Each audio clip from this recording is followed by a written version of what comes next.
Hey third graders, welcome back to art class. Today we're going to take what we learned about positive and negative space and apply it to our warm or cool color painted papers. So you're going to get back your painted paper. It will have your name on the back, but you'll notice it is much smaller. I cut them in half just so it made it a little bit simpler to do. And you're going to be collaborating with other artists in class. Collaboration means working together to create an artwork. So you're going to be putting all of these artworks together on the wall, and we're going to make a giant mural with this. So I want us to collaborate and make artwork together. So we're going to start with half of our painted paper. You're going to fold it in half again, so you have two smaller pieces. And then you're going to cut down the middle, just like we did when we practiced making our positive and negative shapes.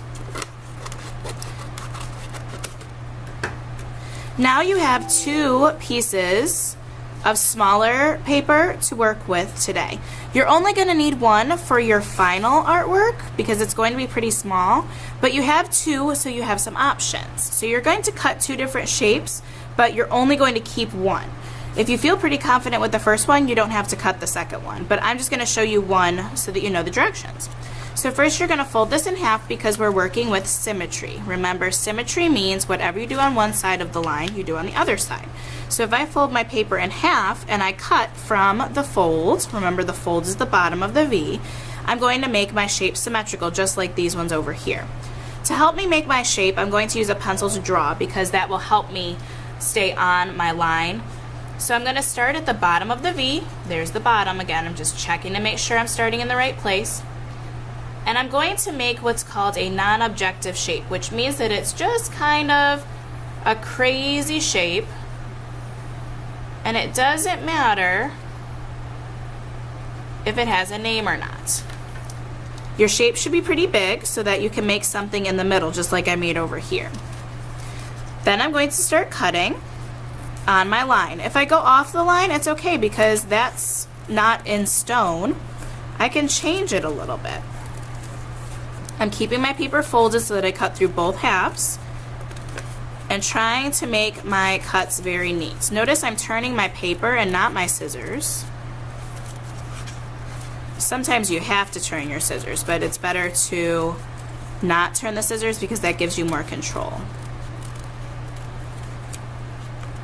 I'm hoping that you guys make some really wacky cool shapes instead of just hearts or circles or triangles or rectangles. These shapes are much more interesting. So now I have my negative space here and my positive space here, but I want to make another smaller shape just like I did in this one. So I'm going to take my pencil and I'm just going to make another shape starting at the V.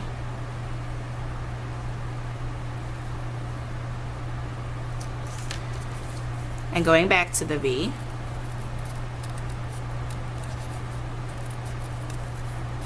I think I told some of your classes to enter and exit at the V when you cut.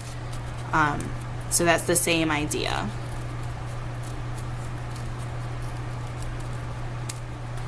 Alright, so now I'm going to open up my shapes. Just make sure that they're in the right places, and there we go. So now I'm going to need a base for my artwork to sit on, and you're going to be picking an opposite color paper from the box in the middle of the room. You can choose a painted paper or you can choose just a plain construction paper. There's two different options in there for you to choose. You're gonna end up with someone else's paper if you choose a painted paper, and it doesn't matter whose it is. In fact, it doesn't even have a name on it. So you're just going to use this as your artwork now. It's become yours. This is our collaboration. So I'm going to glue these pieces that I cut from my painted paper onto someone else's painted paper, collaborating to make an artwork together.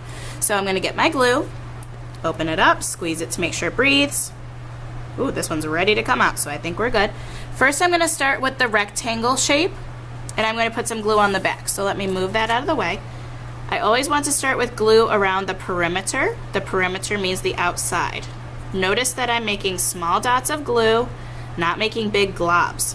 Then I'm going to go to the inside and I'm going to make some dots there so that they can stick. And then I'm just going to fill it in the rest of the way wherever I think a dot might be needed. Notice how I didn't cover the whole back of the paper using my glue. Then I'm going to line this rectangle up with the edge of the paper up here. If a little bit sticks out at the top, we can trim that off. So don't worry about that. So I'm just going to press it down for a little bit to make sure that it doesn't wiggle away. It should be fine. If you want to, you can flip it over and rub it, give it a good massage. And then flip it back to add the other pieces. So now this piece is next. It fits in here, but I don't want to put it there because then I'm just going to cover up that awesome shape I made. I'm going to put it down here in the other part, in that negative space that is warm. So I'm going to shake my glue up, turn it over, start with some dots on the outside parts there, and then go to the inside parts wherever I feel like I need some glue. That looks pretty good. Now when I glue this down, I want to make sure that I get it the same way. I just took it from this shape and slid it down so it's down there. Remember, you can flip it over, give it a good massage. I have one more piece to add and then my artwork is finished.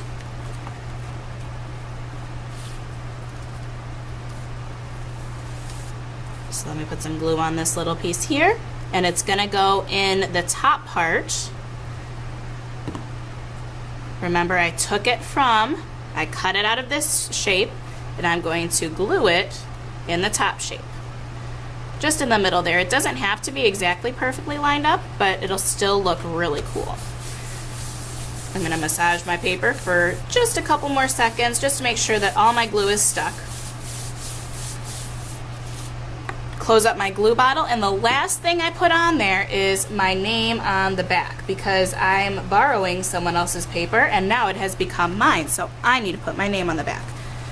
Then when we're all done, when our pieces are hanging up, they're going to look kind of like this with the pieces next to each other, and you'll see how they look different. This one has the warm color in this space and then the cool color around it. And then this one has the opposite. So they're going to look really awesome up on the wall together. So I'm going to make one for every single class. So good luck today on your positive and negative shapes, putting them together and collaborating with the other students in your classroom.